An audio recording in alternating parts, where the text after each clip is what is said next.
Olá, amigos que estão ligados conosco aqui no Pode Cooperar, mais um episódio imperdível. Estou sempre com ele, Ronaldo Mazzoni. Toca aí, Ronaldo. Obrigado, Felipe.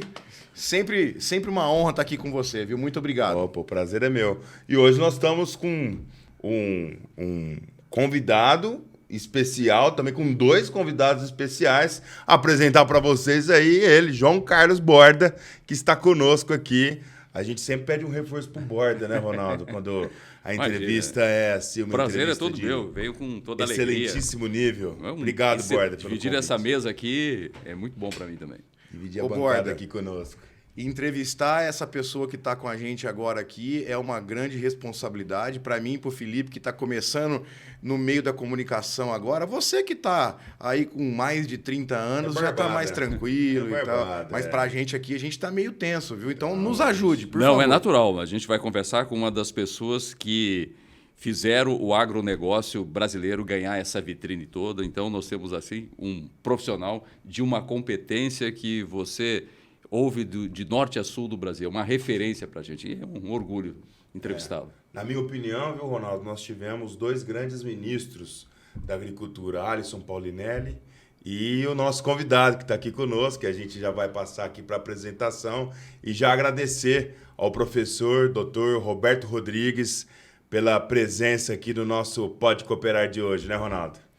Professor, seja muito bem-vindo a esse podcast, né, que vem trazer um pouco de informação para a população paulista, brasileira, sobre esse modelo socioeconômico, né, que é o cooperativismo. O Borda falou isso para a gente aqui quando a gente entrevistou, que o cooperativismo é uma evolução humana e a gente nunca esqueceu, né, do que o Borda falou para a gente. E para nós é uma honra, né, o senhor estar aqui. Eu vou dispensar apresentá-lo, até porque se eu for apresentar o teu currículo que está aqui com a gente, vai demorar o podcast inteiro. Não vai carregar um vídeo no YouTube de tão pesado. Não Ô, vai dar Ronaldo, tempo. eu que agradeço Então, pela oportunidade de conversar com você, o Vilela, e o Borda. O Borda eu conheço há muitos anos. Ele já conversamos tantas vezes no passado que será um prazer agora conversar mais uma vez com ele. Borda, que obrigado a vocês, sobretudo pela chance de falar sobre o cooperativismo, que é uma paixão que tem há mais de 50 anos. Borda, que prazer estar com vocês. Obrigado. que ótimo. Então, antes da gente começar as perguntas aí, a gente quer pedir para o pessoal que está em casa, por favor, aí, ó. Então, aperte o like, compartilhe aí com os teus colegas, compartilhe com a família, com os cooperativistas aí do Brasil todo, nos ajude, né? Ative o sininho para poder nos ajudar a levar mais informação para todos, né? Isso aí. Borda, por favor, né? Faça as honras aí da nossa primeira pergunta aí, o professor. Vamos lá. Professor Roberto Rodrigues, até 2030, as previsões indicam que vamos ser no planeta 9 bilhões e 300 milhões de pessoas.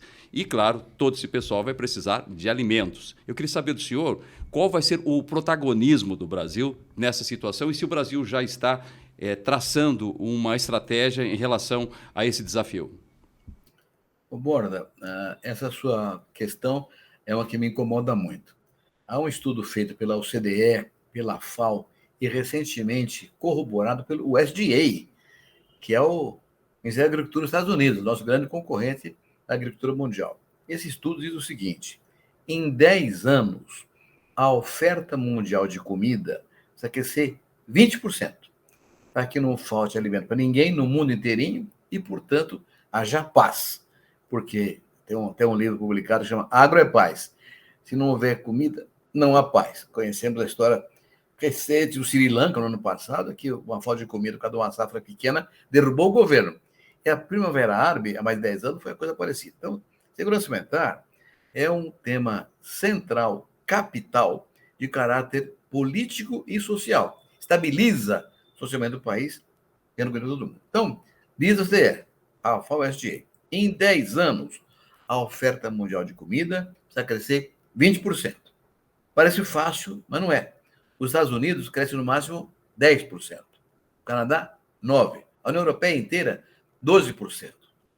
Os países da Eurásia, China, Índia, Rússia, Ucrânia, etc., vão crescer 13% e 14%. A Oceania, 9%. Ou seja, nenhum país, nem grupo de países, crescerá 20%. Então, os estudos feitos por essas instituições respeitáveis dizem o seguinte: para que o mundo cresça 20%, o Brasil tem que crescer o dobro, 40%. Por que o mundo diz isso a nosso respeito? Por 3 fatores principais internos.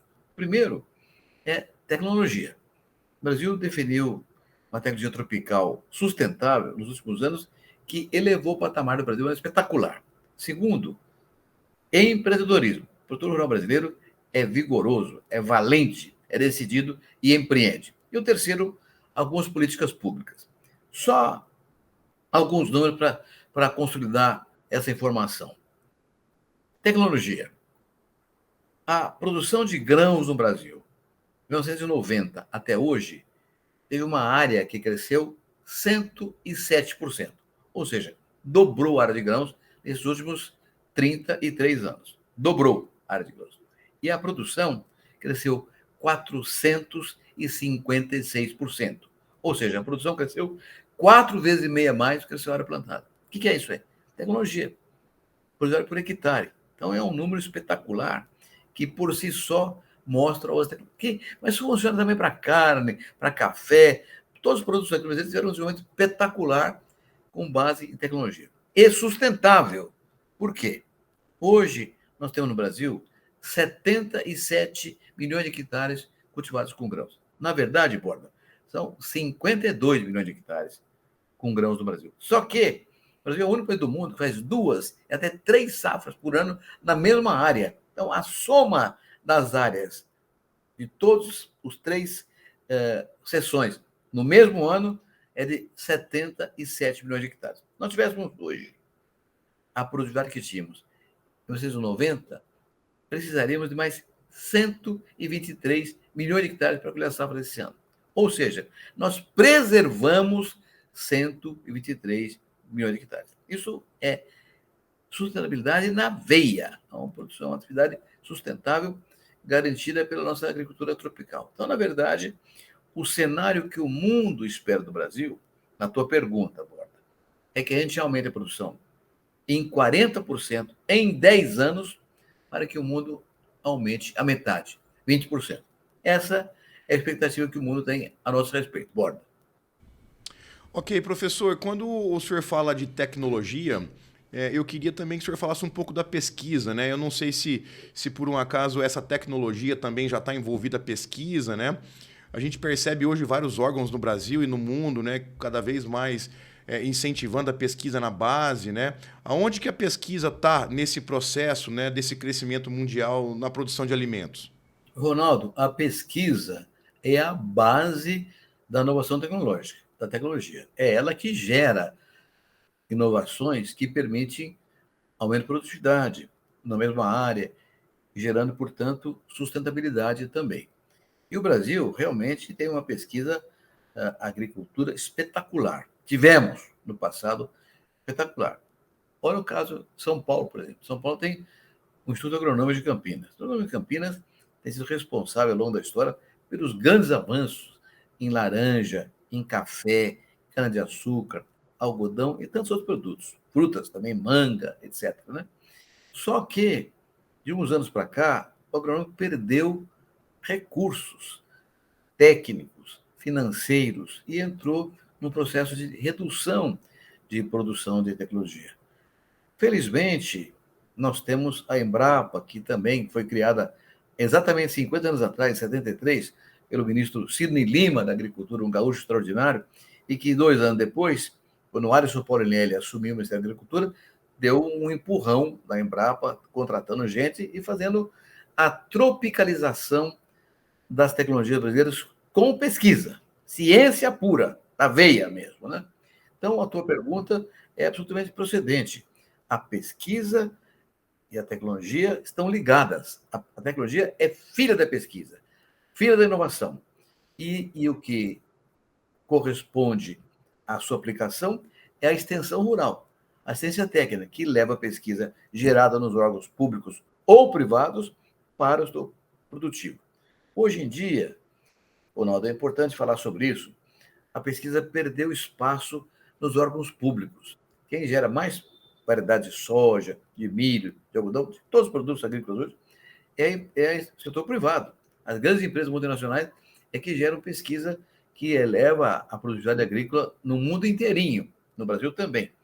Mas é fundamental que a pesquisa pública continue. Por quê? Porque a empresa privada investe em pesquisa em grandes áreas agrícolas para que tenha retorno ao trabalho que ela desenvolveu na ciência, na tecnologia.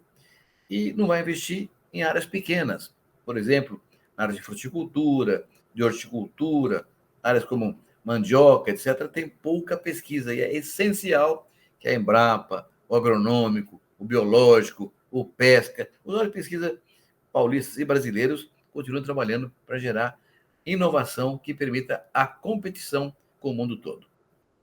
Professor, e na esteira do que o Borda perguntou no início dessa nossa entrevista, o que o senhor avalia que é o papel do cooperativismo, né? A gente falando mais do cooperativismo de produção, nesse atendimento dessa demanda que o senhor nos trouxe aqui as informações de que vai aumentar, né, a demanda mundial por alimento nos próximos anos. Vilela, agora você colocou o dedo num tema que é minha grande paixão na agricultura, que é o cooperativismo. O cooperativismo é uma doutrina com valores e princípios universalmente reconhecidos. Eu presidi a Aliança Mundial de Cooperativa no fim do século passado, começo desse século, e andei por 79 países no mundo todo visitando o cooperativismo agrícola, de consumo, de trabalho, de crédito, todos os modelos que hoje existem no mundo cooperativo. E essa doutrina tem uma característica importante. Ela tem um instrumento dela, que é a cooperativa. Então, é preciso compreender que a cooperativa é uma empresa, como qualquer empresa, com uma única diferença. Ela não busca lucro para ela. Ela busca prestar serviços aos seus cooperados para que eles tenham melhor lucro, tenham uma condição de crescimento econômico e, portanto, social. É tão relevante a pergunta. O cooperativismo, o conceito é o seguinte: o cooperativismo é uma doutrina que visa corrigir o social através do econômico, ou seja, gerando renda para os seus cooperados, permite a escalada social e cultural deles todos. Então, esse é um tema universal. Não há nenhum país do mundo, de qualquer regime, democrático ou não, qualquer religião, admite o cooperativismo como instrumento de desenvolvimento. A característica da cooperativa, então, é prestar serviços. E ela não tem que ter lucro, porque quem vai ter lucro é o cooperado dela, é o seu membro associado, que é ao mesmo tempo dono, usuário e investidor na cooperativa. O cooperado tem um tríplice papel no cooperativo em qualquer lugar do mundo. Então, ela vai atender às demandas do cooperado. Hoje em dia, esse tema ganha uma dimensão muito mais relevante, porque com a globalização da economia, a margem por unidade de produto agrícola ou de qualquer atividade econômica que gera produção, a margem é pequena. De modo que a renda do produtor se dá na escala. Ou ele tem uma escala grande, ou ele não vai ter renda nunca, porque o valor unitário é pequeno. Ora, o produtor pequeno, até o produtor médio, não tem escala. Portanto, eles estariam condenados ao desaparecimento. E a solução para isso é o cooperativismo. Por quê? Porque na cooperativa ele faz a escala com seus iguais, com seus irmãos. E, adicionalmente, como a cooperativa vai prestar serviço, entregando a ele a tecnologia mais adequada, assistência técnica, extensão rural, vai ajudá-lo a produzir mais e melhor, com menor custo e uma produtividade, também agrega valor, industrializando a produção e vendendo a produção em pool, conseguindo melhor preço. Então, o cooperativismo é uma doutrina que garante a manutenção no mercado de produtores que sozinhos não conseguiriam estar no processo. Então, é uma doutrina socioeconômica fundamental para o mundo contemporâneo. E cresce. No Brasil, hoje, por exemplo, as cooperativas agropecuárias já representam 54% do valor da produção brasileira.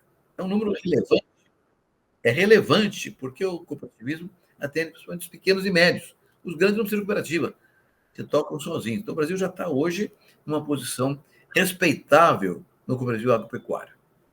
Professor, aproveitando a questão do cooperativismo, estudos mostram que cidades que têm cooperativismo ativo, o IDH é bem desenvolvido. Ou seja, quando a gente olha para o mundo cooperativo, a gente sempre tem a impressão de que ele se esgota no cooperado, mas não, ele é expansivo para a sociedade. Então, isso vai ao encontro do que o senhor defende, que nós entendemos como muito importante do cooperativismo, que essa distribuição é algo que vai agregar para todo mundo. Isso é muito interessante, as pessoas precisam saber disso. Você tem toda a razão, Borda. Aliás, essa sua informação, sua visão, é corroborada por um princípio do cooperativismo. O cooperativismo tem princípios desde meados do século XIX, no mundo inteiro, os mesmos princípios do mundo inteiro. Mas, em 1995, como consequência da globalização da economia, que fez um ataque ao cooperativismo, né? Até a queda do Muro de Berlim, o cooperativismo era considerado a terceira via entre o capitalismo e o socialismo, recebendo as boas demandas de ambos os modelos. Com a queda do Muro de Berlim, o socialismo sofreu um desmaio e o capitalismo virou liberalismo. Então, houve um processo de adaptação, o cooperativismo sofreu muitos ataques. Então, em Manchester, 95, Manchester da Inglaterra, onde nasceu o cooperativismo, lá perto, no lugar chamado Rochdale, pertinho de Manchester, houve um congresso mundial que reviu os princípios e criou, então, Borda, um sétimo princípio, que é o da preocupação com a comunidade. Ou seja, as cooperativas não podiam preocupar-se somente com seus cooperados, mas com o entorno deles também. Porque até é uma coisa meio doutrinária de caráter até emocional. E diz o seguinte: o cooperado não será feliz se o seu vizinho, que não é cooperado, não for feliz também. Então, os efeitos do cooperativismo se transmitem não só para o ambiente da cooperativa, mas para o entorno dela, onde ela está inserida. Você tem toda a razão. É por isso que, de fato, os municípios, regiões onde a cooperativa opera vigorosamente, o IDH é muito melhor. Desculpe. Professor, a gente aqui, né, nós estamos ainda no começo do projeto, né, do Pode Cooperar, e eu tenho dito, né, uma frase que o cooperativismo é o modo socialista mais capitalista que existe. Porque ele dá o mesmo ponto de partida para todos, mas ele também dá a liberdade para que as pessoas possam buscar conforme o esforço do teu trabalho, né? Então, é uma evolução do socialismo, né? Então, o cooperativismo tinha que ser um outro modelo, né? De economia, um modelo, né, de administração, de política pública, avaliando e ouvindo tudo isso que o senhor está falando, né? E aí eu queria entrar num assunto, porque aqui agora a gente já falou de alguns modelos, né? Essa semana eu estava em Altinópolis, ali na Terra do Café, que o senhor conhece também, e uma pessoa que acompanha o nosso podcast me perguntou assim: poxa, Ronaldo, eu tenho aprendido muito sobre algumas cooperativas, mas eu queria que você me explicasse como que se começa uma cooperativa. E sabemos aqui que o senhor é fundador, né, de cooperativa, sabemos da relevância que o senhor tem. Você poderia explicar um pouco para a gente a tua visão de como se começa uma cooperativa? Vou responder, mas antes, fazer um comentário sobre o que você falou aí. A cooperativa é um socialismo capitalista. Na verdade, a cooperativa ela guarda os valores do capitalismo porque defende a iniciativa privada e o lucro do cooperado. E guarda as ideias do socialismo porque é o trabalho de todo mundo em grupo. Já você falou, é tão relevante, Ronaldo, que a teoria leninista de desenvolvimento previa, ele pregava a igualdade, todo mundo tem que ser igual e tal e coisa. Mas ele reconhecia, quando a igualdade chegasse ao máximo de possibilidade, era possível entender que as pessoas são diferentes umas das outras e, portanto, não conseguiriam os mesmos ganhos que os outros que tinham capacidade conseguiriam. Então, o Lenin já previa que um avanço do socialismo seria através do cooperativismo. Liberalizaria a questão igualitária via cooperativismo para dar oportunidade aos melhores de ter melhores resultados. Então, a tua fala ela não é bem que é um misto socialismo, não é um socialismo capitalista, mas é a imagem de Lenin já previa que o avanço do socialismo seria a liberação através do cooperativismo, para dar uma questão mais doutrinária na sua fala, que é muito bem-vinda.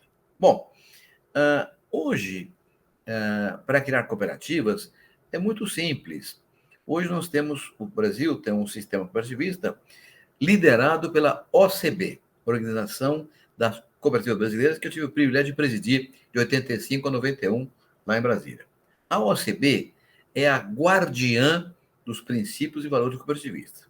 E ela funciona em cada estado com uma organização estadual cooperativa. A OCB de São Paulo chama OCESP, Organização Cooperativa do Estado de São Paulo. Funciona aqui em São Paulo, a sede é aqui em São Paulo. É o Deogrande o presidente, o Edivaldo Deogrande. E todos os cooperativas do Estado de São Paulo, por lei, são filiadas ao CESP. E a UCESP tem um sistema de informação que ajuda pessoas interessadas a criar uma cooperativa. Então, tem uma regra, tem mecanismos com boletins, informações muito concretas sobre como criar uma cooperativa. Então, é só entrar em contato com o CESP, que ela vai mandar alguém discutir a forma e as condições da cooperativa. Mas é preciso entender que uma cooperativa é uma empresa. Então, ela é uma empresa diferente das empresas capitalistas, porque ela não busca lucro, busca prestar serviço. Mas é uma empresa. E uma empresa tem que ter sucesso. Então, quais são 3 características fundamentais para uma cooperativa dar resultado? Tem 3 bases. A primeira é que ela seja necessária. Nós temos que criar uma cooperativa, ou uma cooperativa, se não for necessidade.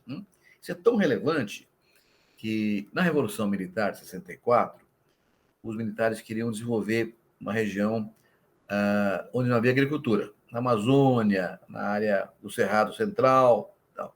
E criaram cooperativas chamadas CIRAs, Cooperativa Integral de Reforma Agrária. Levavam gente para lá, assentavam, bom, aqui vai ter uma cooperativa, vai tomar conta de vocês. E a cooperativa era presidida por um funcionário do governo, indicado pelo governo. Nenhuma CIRA sobreviveu. Todos apareceram. Por quê? Porque o cooperativismo não pode ser uma coisa feita de cima para baixo, é de baixo para cima. Então, ela tem que ser necessária, uma necessidade de uma região, por qualquer razão econômica, para que ela seja exitosa. Então, tem que ser necessária. Segundo, tem que ter viabilidade econômica. Não é uma sociedade de poetas mortos. Tem que ser viável. Para ser viável, tem que ter capital, gestão, estatutos, tem que ter toda uma regra que a OCESP e a OCB ensinam como clareza fazer. Se não for, vamos fazer uma cooperativa? Vamos. Então, quanto você põe? Eu não ponho nada. Então, não tem cooperativa. Não existe, não vai sair do nada a cooperativa. Tem que ter investimentos dos cooperados, sabendo que ela seja necessária. E a terceira condição, tem que ter espírito associativo, com liderança para capitalizar esse espírito e levar a cooperativa para frente. Essas 3 condições são básicas. Sem elas, não faz cooperativa que ela vai nascer morta. E tem mais alguma coisa. Eu já cansei, como disse, presidente da Aliança Mundial de Cooperativas, andei pelo mundo inteiro e cansei de ver cooperativa desaparecer. Por quê? Quando ela é eficiente, competitiva e cresce, ela tem que ser gerenciada por pessoas que não são os cooperados. Tem que buscar gente do mercado, que sabe administrar, uma empresa, um gerente, um contador. Tem que ter gente que conheça uma empresa para que a cooperativa funcione bem. Qual é o problema? Você vai buscar as pessoas no mercado. E o mercado treina pessoas para montar empresa que deem lucros. E a cooperativa não tem que dar lucro. Então, esse problema é dramático. É preciso que a liderança cooperativa busque gente treinada para compreender que a cooperativa é um instrumento de uma doutrina e não é uma empresa para ter lucro. Então, não é trivial a cooperativa dar certo. Houve, nós tivemos na América Latina, alguns países, como a Argentina, por exemplo, lá atrás, que resolveram desenvolver o país via cooperativa. Não funcionou. Porque era coisa do governo, de cima para baixo não funciona. Tem que ser um movimento de base. Então, mas a OCESP e a OCB estão preparadas para ensinar como fazer uma cooperativa. Tem um segmento muito relevante, está crescendo muito hoje, que é o cooperativismo de crédito. Nesse caso, quem ajuda é o Banco Central. O Banco Central tem uma divisão que ensina como montar uma cooperativa de crédito. Mas, de novo, tem que ser necessária, tem que ter renda para ser sustentável e tem que ter liderança para tocar o processo. Professor, como uma onda que se propaga no tempo, a gente ainda vive hoje as consequências da pandemia da Covid-19 no setor agrícola e, aliado a isso, a guerra na Ucrânia e a queda dos preços de commodities. Além disso, também, nós temos uma alta inadimplência do setor. Segundo o Serasa, hoje, cerca de 27% das pessoas que estão devendo são agricultores. Esse quadro todo não aponta para 2024 e para os próximos anos uma situação preocupante? Olha, Borda, aponta sim. É preocupante mesmo. Você está colocando o dedo numa ferida grave, né? E que pode ter problemas à frente. Hoje, por exemplo, existem informações de que teremos um El Niño no próximo ano, que vai afetar algumas regiões produtoras do país, né? O El Niño derruba a produção, a produtividade, de tal forma que o lucro desaparece. Vai haver prejuízo para muita gente. Então, é essencial que haja o seguro rural para evitar que o El Niño tenha uma destruição de pessoas que não são endividadas, além daquela que você citou aí agora, que já são um problema muito importante também. Na verdade, Borda, eu penso que nós temos que desenvolver uma estratégia para que o cooperativismo e a agricultura e o agronegócio funcionem no Brasil, garantindo o espaço que eu falei anteriormente, que o mundo espera. O mundo espera que a gente cresça 40% na oferta mundial de alimentos para poder alimentar o mundo todo, que vai crescer metade disso aí, 20% só. Nós podemos crescer 40%? Podemos. O que nos trouxe aqui? Eu já falei. Tecnologia, inovação, pesquisa, empreendedorismo, políticas públicas.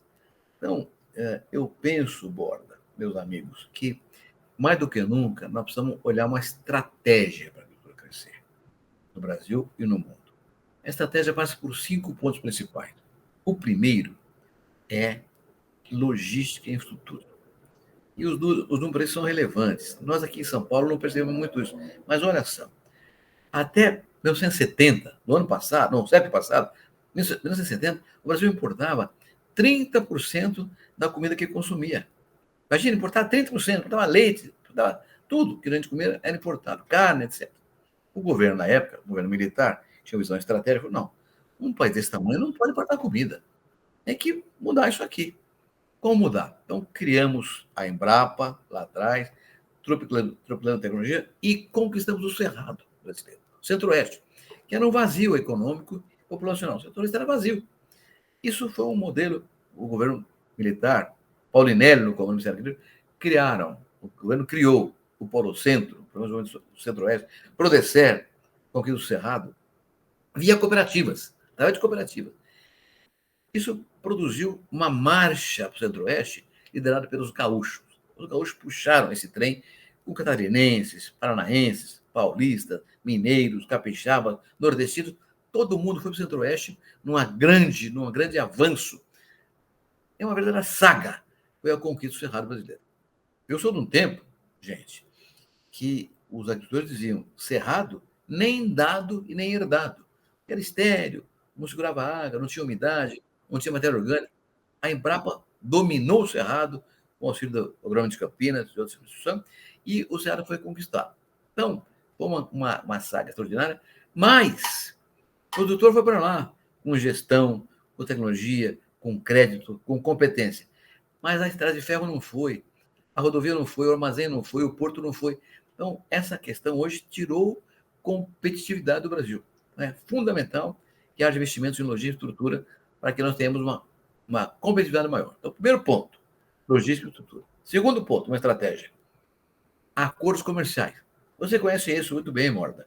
O Brasil hoje, veja só, no ano 2000, nós exportamos no agronegócio 20 bilhões, números grandes, 20 bilhões de dólares. No ano passado, 160 bilhões de dólares. Ou seja, em 22 anos, multiplicamos por 8 exportações. O que significou isso aí?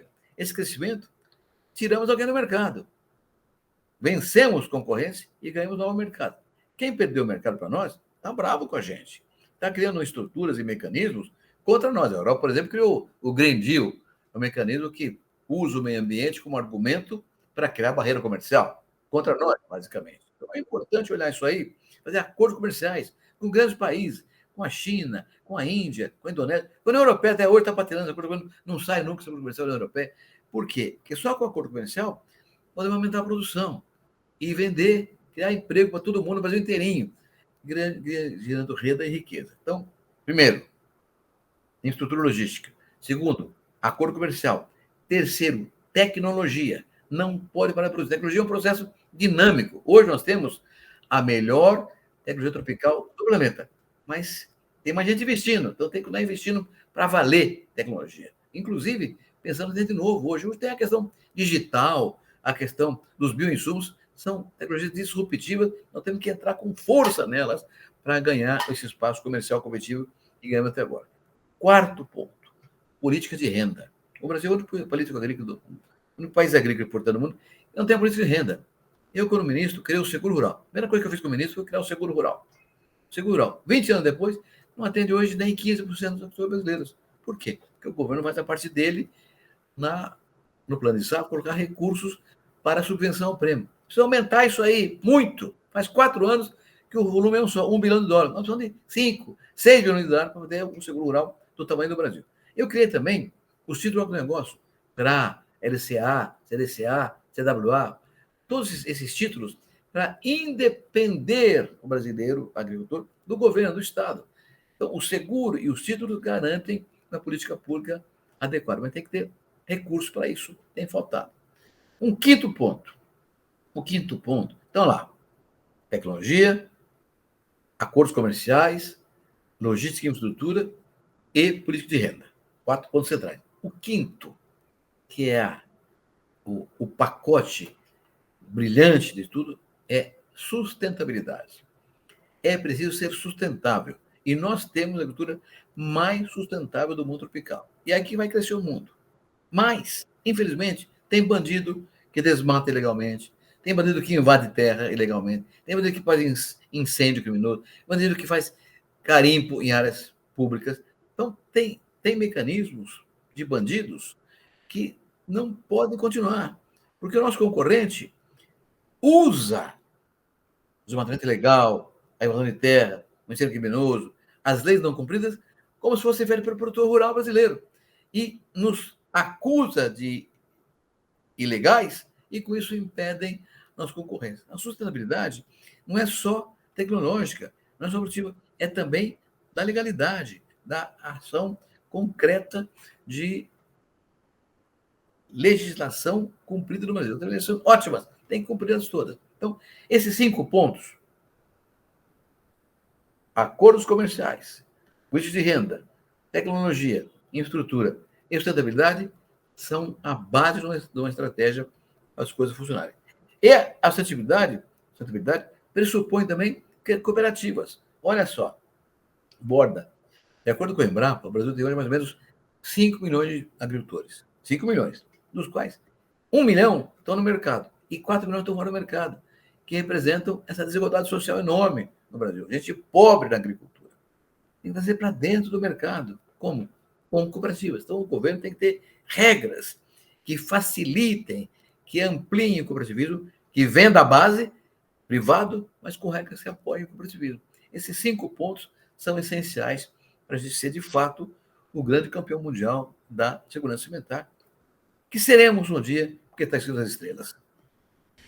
Um dos pontos que o senhor falou, que é a questão da renda, vai diretamente no que o Borda te perguntou em relação ao endividamento, né, do produtor brasileiro.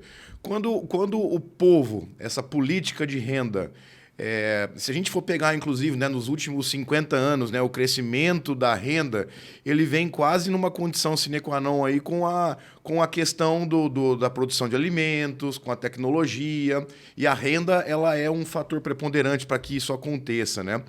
Se a gente aumentar a renda, tanto da base quanto do produtor rural, provavelmente a gente vai ter uma escala de produtividade, porque eu preciso produzir mais alimento, e o endividamento do produtor não vai subir na mesma escala. Por mais que ele tenha que fazer muito investimento, mas nós do Brasil, a gente consegue produzir numa área, a mesma área que a Europa produz, nós conseguimos produzir 3 vezes mais e com um recurso financeiro muito menor, porque a gente tem água, a gente tem luz, a gente tem um solo bom. Então, a questão da política de renda, para mim, ela é fundamental para que esse endividamento não venha atrapalhar, né, essa nossa agricultura que é o futuro, né? O Brasil está na frente, está na vanguarda de tudo isso aí. Felipe, pois não, pode ir. Não, acho que um dos programas mais famosos que tem, que eu acho que é um programa de Estado, né, professor, é o PRONAF, né, o Programa Nacional de Agricultura Familiar. Minha pergunta é no seguinte sentido: há um programa de fomento, de incentivo do cooperativismo de produção, seja dentro do Ministério da Agricultura, seja ele dentro da Embrapa?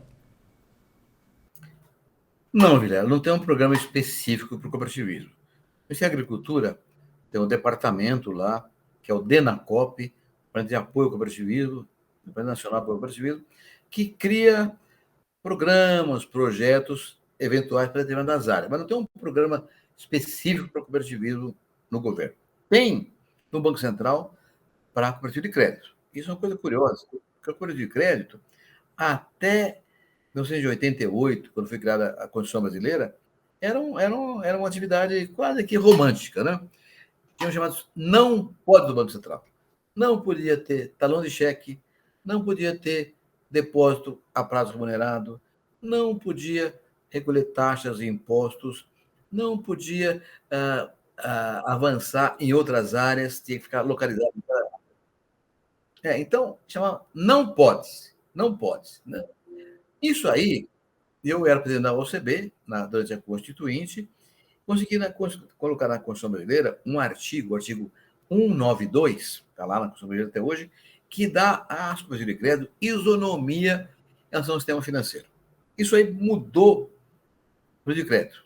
Depois do vereamento do Sistema Monetário Nacional, o Banco Central recebeu uma informação do governo: olha, acabou os não podes. Agora o Banco Central precisa cuidar e tomar conta dos cooperativas de crédito. E o Banco Central teve um papel central no processo. Na verdade, o Banco Central criou um departamento de cooperativismo, estimulou, fiscalizou, controlou e ensinou a botar cooperativa de crédito. E hoje, o cooperativa de crédito brasileiro já responde por 20% do crédito rural. É muito recente isso, 20% do crédito rural. E outra, eu vi outro dia uma matéria, nos últimos 4 anos, de 2019 até hoje, as cooperativas de crédito criaram 2.300 agências novas. E os bancos fecharam 2.700 agências. O que é o cooperativo de crédito? Vem avançando no mundo graças à Constituição, né, de 88 e graças ao Banco Central, que trabalhou para criar mecanismos de estímulo à cooperativa. Então, não existe estímulo para a cooperativa de trabalho, de consumo, de agricultura, mas de crédito existe graças ao Banco Central. Aliás, o presidente do Banco Central hoje, o Roberto Campos Neto, é um admirador das cooperativas e continua trabalhando muito a favor do cooperativo de crédito. Que hoje tem 4 bancos no Brasil, né? O Sicob, o Sicredi, o Cressol e o Unicred dos médicos. E eu tenho um sonho que acalento há muitos anos. Eu sonho com um único banco cooperativo. Todo mundo junto num único banco, que já seria o 5º maior banco do Brasil. A Alemanha, né, tem esse modelo, só tem o DGB, né, e aí depois embaixo do DGB existem todas as outras cooperativas, né? O Rabobank holandês também. O Rabobank chama Rabobank, porque o Ra é o sistema Raiffeisen, e o Bo é de Borenbond. A coisa holandesa foram crescendo, até tinha 2 grandes bancos, o Rabobank e o Raiffeisen e o Borenbond. Juntaram era o Rabobank, que hoje é um banco que ocupa quase 100% da capital na Holanda. E hoje é sócio do Sicredi, porque tem a visão internacional do cooperativismo. Então, eu acho que um banco só, um presidente só, uma diretoria só, um gasto só, e vai ter um poder muito maior de presença no cenário financeiro brasileiro. Mas para isso, professor, até um tema interessante para a gente abordar aqui, ter um banco cooperativo só não quer dizer que haveria um sistema só. Né? Cada sistema poderia ser independente debaixo de um banco cooperativo brasileiro, seria isso? Olha, Vilela, isso é uma coisa a discutir, como fazer o banco cooperativo. O que eu acho é que pode ter quanto sistema quiser, mas o que importa é ter uma direção única, uma ação única, uma unicidade de gestão e controle, para ter um banco poderoso. Nós ficamos dividindo o mercado, se crede aqui, se cobre ali, nós estamos dividindo o mercado. Quando tem um mercado só para todo mundo, para de crédito, tem uma característica fantástica, né? O cooperado dela é dono dela, é usuário, é investidor dela. Então, a coisa de crédito conhece o cooperado, ele é dono dela, então ele conhece. Então, o crédito é muito mais rigoroso, porque vai ser entregue de acordo com a capacidade de cada um. Não tem inadimplência, o crédito de crédito não tem inadimplência. Isso que foi colocado pelo board aí, tem de endividamento, o crédito de crédito não tem, porque o crédito é dado na proporção do que o cooperado pode receber. E outra, como ele é dono da cooperativa de crédito, se ele não pagar, o banco está pagando a ele mesmo, está dando cano nele mesmo. Então, esse conceito é uma coisa extraordinária. Além do que, como a cooperativa não busca lucro, ela vai trabalhar com juros menores e, no final do balanço, o lucro que ela tiver, que é a sobra da cooperativa, devolve o cooperado, para você atuar com ela. Então, o Brasil de Crédito é uma coisa fantástica e está crescendo no Brasil graças a Constituinte e ações que vieram depois também. Até eu tive participado do Comissão da Agricultura, eu abri a filiação do Cooperativa de Crédito, liberando a filiação de mais gente das entidades cooperativistas do Brasil inteirinho. A gente sabe que o senhor foi fundador aqui, né, de uma cooperativa na região de Ribeirão Preto, né? Aqui de Guariba. Na grande Guariba, que é onde está inserido o Ribeirão Preto. Ah, sim. Conforme orientação. A região de Guariba. Ribeirão Preto faz parte da região metropolitana um polo de Guariba. de serviços ali que atende Guariba. Conta pra gente como é que foi essa história, professor. Exatamente. Eu era presidente da cooperativa agrícola, cooperativa de produtor de cana lá de Guariba, né? E havia naquela época a Coplana. Naquela época foi uma grande crise, estou canaveiro, grande crise, terrível crise, e houve muito endividamento, muita dificuldade. E o Instituto Açúcar do Álcool, o IAA, que na época o instituição do governo que cuidava do setor canavieiro, dava cota para cooperar, abriu a possibilidade de financiamento para produtos rurais através de cooperativa. E eu fiquei preocupado com isso, porque a cooperativa agrícola não tinha controles rigorosos, né? Então, eu criei uma cooperativa de crédito para receber o financiamento do IAA, porque aí eu sabia que ter o controle do Banco Central teria muito mais preocupação com resultados contábeis e a gestão da cooperativa de crédito seria muito mais rigorosa da agropecuária. Então, a cooperativa de crédito foi criada naquele tempo com essa visão muito prática de conseguir repassar recursos do IAA para o nosso cooperado de Guariba numa crise tremenda que foi naquele tempo. Foi um sucesso, porque repassamos para comprar equipamentos, para montar infraestrutura nas fazendas, foi um sucesso para comprar tecnologia nova. Naquele tempo também surgiu, logo depois, o Proálcool, que exigiu nova variedade de cana, nova pesquisa. Então, esse empresa de crédito permitiu esse acesso a tecnologias e equipamentos que antes não tinha. Então, o objetivo era esse, era criar um sistema financeiro que permitisse ao produtor rural caminhar com as próprias pernas e não depender do seu financeiro privado nem público. Ô, professor, o senhor disse que a Coplana, né, foi a cooperativa de crédito, né, que surgiu na época da crise da cana, né? Mas hoje a Coplana é uma grande referência, né? Até não fugindo do assunto, mas o senhor foi professor da cooperativa. A Coplana é uma referência hoje internacional no cultivo do amendoim também, né? É verdade. Amendoim e soja, viu, Guilherme? A partir do Brasil também. Hoje nós criamos o sistema Coplana em 1975, imagine só, que era essa ideia de rotação de cana com leguminosa na área de renovação do canavial, né? Já existia gente plantando feijão, amendoim, mas o sistema Coplana deu uma dimensão estratégica, até porque naquela época tinha um Instituto Açúcar do Álcool que tinha um órgão de pesquisa, que era o Plano Açúcar. E o diretor geral do Plano Açúcar era o Caio Carvalho, que hoje é presidente da BAG, que é meu primo. E o Caio conhecia a Santa Isabel, nós fazendo lá em Guariba, e ele foi ver essa coisa da rotação de cana com soja, de cana com amendoim, que nós fazíamos com feijão também, e criou no IAA um programa chamado Cana e Alimentos, com financiamento específico do IAA para essa questão. E aí houve um grande crescimento dessa questão do amendoim, da soja, e a Coplana capitalizou isso com a Caplana. Foi muito bem gerida sempre, com presidentes sempre muito bem intencionados.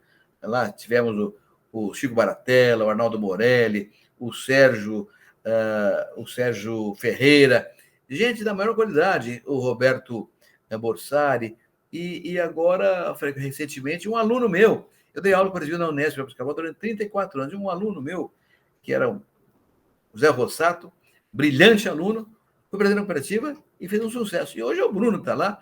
Então, a Cooperativa de Guariba sempre teve uma liderança muito voltada para resolver o problema do cooperado. Isso é uma vantagem que deu a ela uma dimensão nacional e internacional, agora com o amendoim. Professor, a gente entende que o senhor reforçou isso, que a cooperativa ela nasce geralmente de uma necessidade marcadamente por crises. E aí é o start, o gatilho para que seja implementado. De qualquer forma, não é preciso uma política de Estado para estimular o cooperativismo, olhando nessa perspectiva como uma forma de melhorar a renda, de criar mais desenvolvimento no setor do agro? Olha, essa é uma questão discutível. Eu acho que quem tem que fazer a promoção do cooperativismo é o cooperativismo. Nós temos que mostrar para o mundo inteiro como é que as coisas funcionam. Porém, o Estado para ter políticas públicas que estimulem isso, né? Estimular o produtor a se cooperar. Vou dar um exemplo do Japão. O Japão, no pós-guerra, montou um cooperativismo vigoroso, né? Foi lá feita uma divisão das propriedades rurais e eu vou dizer, olha, ninguém é obrigado a ser sócio da cooperativa. Mas quem for sócio vai ter um crédito subsidiado, vai ter assistência técnica, vai ter tecnologia mais barata, vão comprar produção por preço fixo. Então, o governo japonês criou um mecanismo que estimulou todo mundo a ser cooperativista. Hoje, no Japão, todo mundo é cooperativista. Hoje é uma coisa, está na alma do japonês, né? Mas houve um estímulo de governo lá atrás, no pós-guerra. Então, acho que estímulos que o governo pode fazer em políticas públicas podem ajudar, assim, o cooperativismo a se desenvolver. Mas o trabalho é do sistema político. Por isso que nós pusemos na Constituição também, você lembra disso aí, em 88, a chamada autogestão, que permite ao cooperativismo estabelecer suas próprias regras, seu próprio mecanismo de funcionamento. Isso tirou, antigamente, antes de 88, para criar uma cooperativa, precisava de uma AF, Autorização de Funcionamento, que era dada pelo governo. Então, a cooperativa era a única empresa no Brasil que dependia do governo da autorização de funcionamento. Senão, não funcionava nunca. Tiramos isso na Constituição de 88, criamos a autogestão, isso expandiu o cooperativismo de maneira espetacular. Então, o cooperativismo é uma coisa privada, mas pode ser um instrumento de apoio ao governo, porque como já foi dito aqui, o cooperativismo é a face humana da economia, é que permite a economia ser acessada por todo mundo, permitindo também que as pessoas tenham um acesso social diferenciado. Professor, essa AF que o senhor está comentando, né, que só o governo federal liberava, né, para o funcionamento, você entende que também foi enviesado por uma questão política? Porque quando a gente pega os anos 40, quando Getúlio entra... Porque é o seguinte, o cooperativismo, para ele poder funcionar, ele precisa ter reuniões, assembleias, organizações, né? E nessa época, professor, pelo que eu venho estudando do cooperativismo, né, o pessoal tinha um pouco de receio dessas reuniões, era a turma subversiva, né? Você entende que essa autorização teve um viés político? Pode ser, Ronaldo, pode ser, mas eu não vou afirmar isso peremptoriamente. Mas pode ser, né? Porque, na verdade, não tem prova disso aí, né? Mas, de qualquer forma, era um mecanismo limitante, porque você tinha que ir lá no governo e falar, olha, vou criar uma cooperativa, tem que mostrar o estatuto, a diretoria que ia ser eleita, os objetivos, tem que mostrar para o governo que a cooperativa era importante. O governo não estava preparado para dizer se era importante ou não. Então, a AF era uma coisa frágil, que inibia o cooperativismo e dava ao governo instrumento para vetar a cooperativa. Então, era uma coisa perigosa. Por isso que eu lutei muito na Constituinte para tirar aí o artigo. Hoje, o inciso 18 do artigo 5º diz especificamente lá: é vedado ao Estado interferir na criação e funcionamento de cooperativas na forma da lei. Então, a Constituição, pelo inciso 18 do artigo 5º, acabou com a F. dando liberdade ao cooperativa para se autogerir. E a explosão do crescimento foi espetacular. Professor, nós temos aqui, inclusive, pela primeira vez no nosso podcast, uma pergunta vindo de um telespectador nosso aqui, o Gabriel Barraque. Um abraço para o Gabriel. Na verdade, são duas perguntas, né? Aqui ele pergunta: professor, levando em consideração o pilar de tecnologia, que foi abordado aqui na entrevista, a agricultura familiar tem acesso a essa tecnologia? E uma segunda pergunta, né, que eu separei aqui, mas é complemento dessa. E aí o Borda nos trouxe o assunto, a questão da inadimplência. Levar tecnologia sustentável para essas famílias ajudaria a reverter a inadimplência desses agricultores no mercado? Olha, a resposta às duas perguntas é sim, né? É fundamental que haja programa específico de agricultura familiar. Aliás, o Pronaf também foi criado no meu tempo e é um mecanismo que estimula a agricultura familiar. Mas eu acho que a agricultura familiar precisa do cooperativismo como nenhum outro segmento. O cara que eu falei é da escala, né? Então, porque a cooperativa leva tecnologia também, leva tecnologia no melhor custo possível. Então, eu acho que o cooperativismo é essencial, é fundamental para o sucesso da agricultura familiar. E é essencial que haja agricultura familiar para o tecido social do agro ser completo. Sem agricultura familiar, o tecido social do agro não é completo. Então, é fundamental que ela exista apoiada vigorosamente pelo Estado. Muito bom, professor. Eu queria só fazer uma última pergunta. Na verdade, é um relato que eu tive semana passada aqui em Ribeirão Preto. Eu sou daqui da região, né? Sou de Orlândia, mas trabalho em Ribeirão Preto também aqui há alguns bons anos. E sempre muito ligado ao agronegócio. Mas essa semana, um amigo, Paulo Arruda, que é superintendente do Sebrae aqui de Ribeirão Preto, ele me convidou para conhecer um projeto aqui dentro de Ribeirão Preto, inclusive, Borda. Não sei se por acaso vocês conhecem. Nasceu como um assentamento, tá certo? Hoje está aqui perto da área do Ribeirão Verde, tá? Estou tentando puxar o nome aqui agora, não me lembro. Mário Lago. O assentamento Mário Lago. Eu estive lá para conhecer e tive a oportunidade de conhecer uma cooperativa tocada por uma mulher baiana com 50 cooperadas que hoje entrega hortifruti e entrega legumes para 9 prefeituras aqui da região Preto, da região de Ribeirão Preto. São 460 lotes no Mário Lago, de 1.500 metros, quase todos pronafianos, e eu fiquei abismado, professor, de ver, aliás, assim, desses 460 lotes, eu imagino que uns 80 deve ser lindo, uns 100 deve ser mais ou menos, e o restante sempre tem aqueles problemas, tem muito envolvimento político nisso tudo também, mas sem paixões políticos, eu saí de lá maravilhado. Eu que sou de um sistema cooperativo de crédito, né, que trabalha muito com o Pronaf, e eu fiquei... Nós precisamos ajudar esse povo, porque eles disseram assim...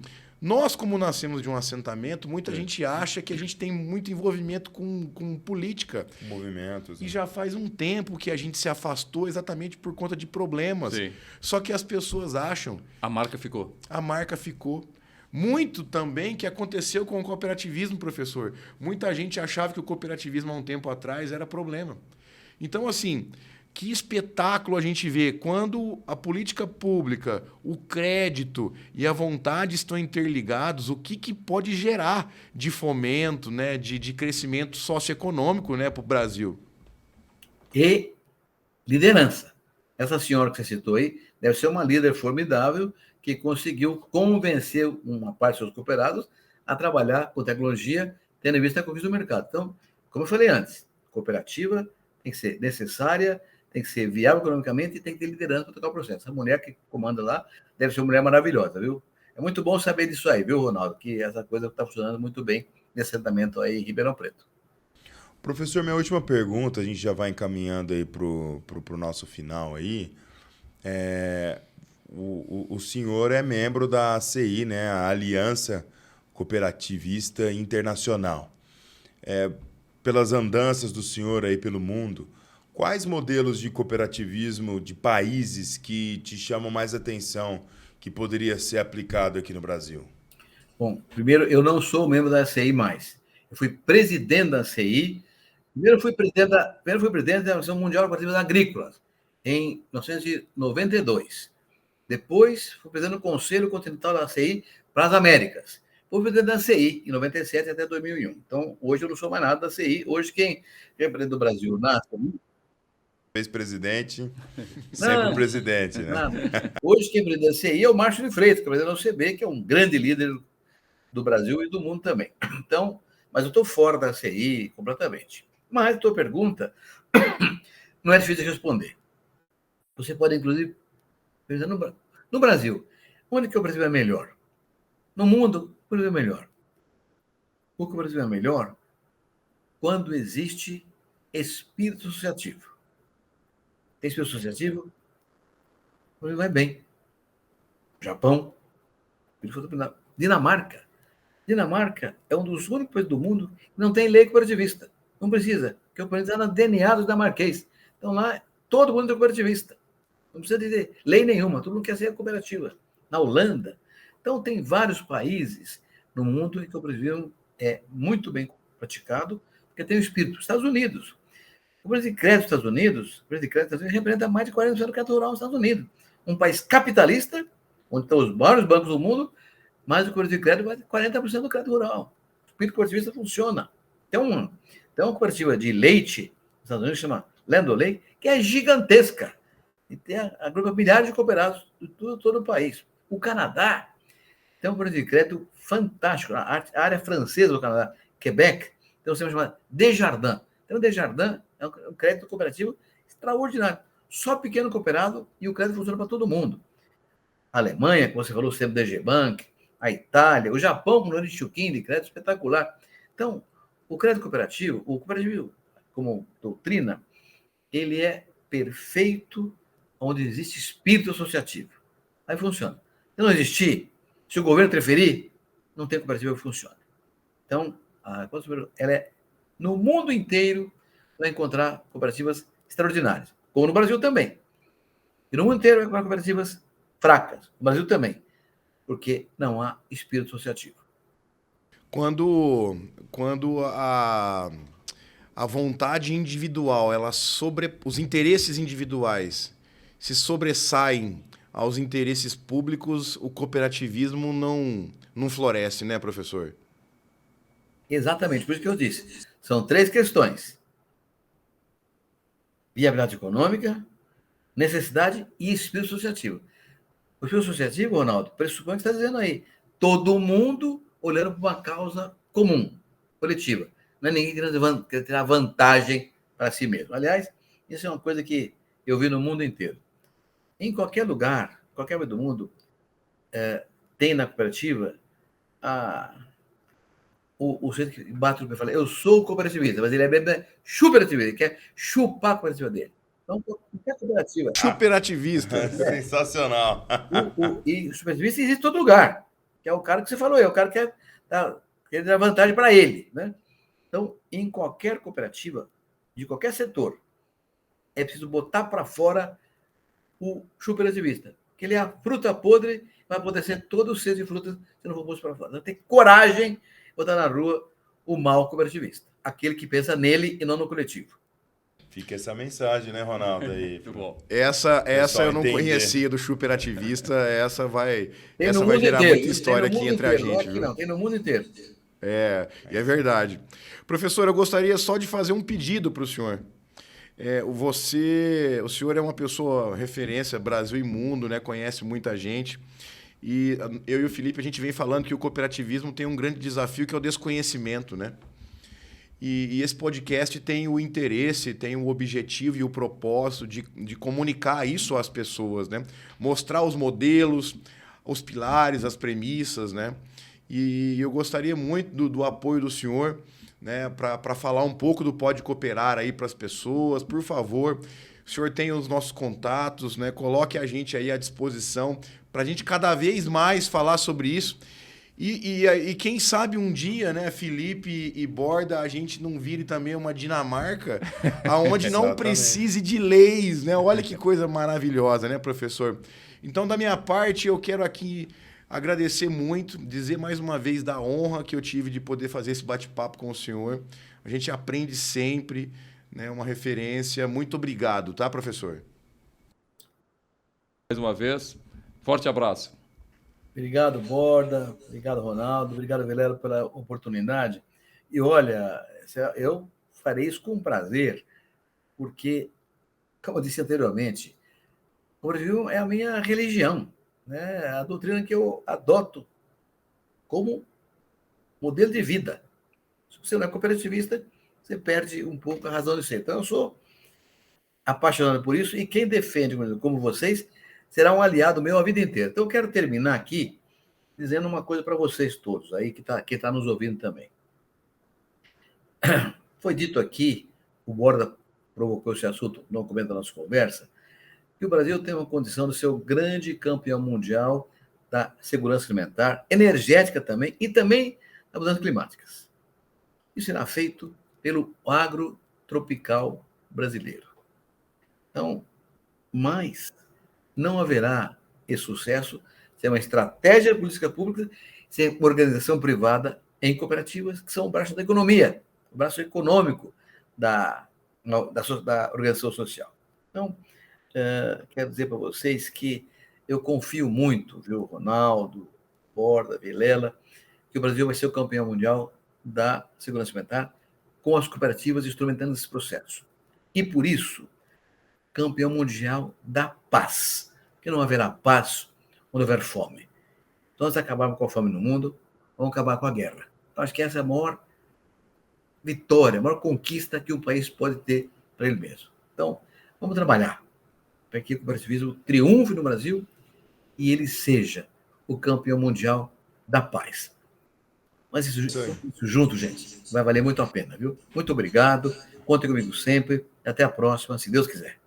Nós que agradecemos, professor.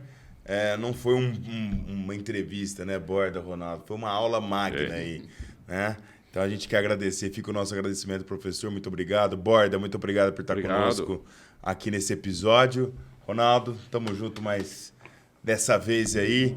E até o próximo episódio do Pode Cooperar. Muito obrigado pela sua audiência. Contamos aí com a inscrição no canal, com o like, se a gente merecer. Isso aí, pessoal. A gente conta com o like de vocês. E compartilhem nas redes sociais e ajuda o nosso canal a crescer e a gente possa levar essa mensagem tão bonita do cooperativismo para todos os brasileiros. Muito obrigado. Um abraço, pessoal. Valeu. Até logo. Até mais.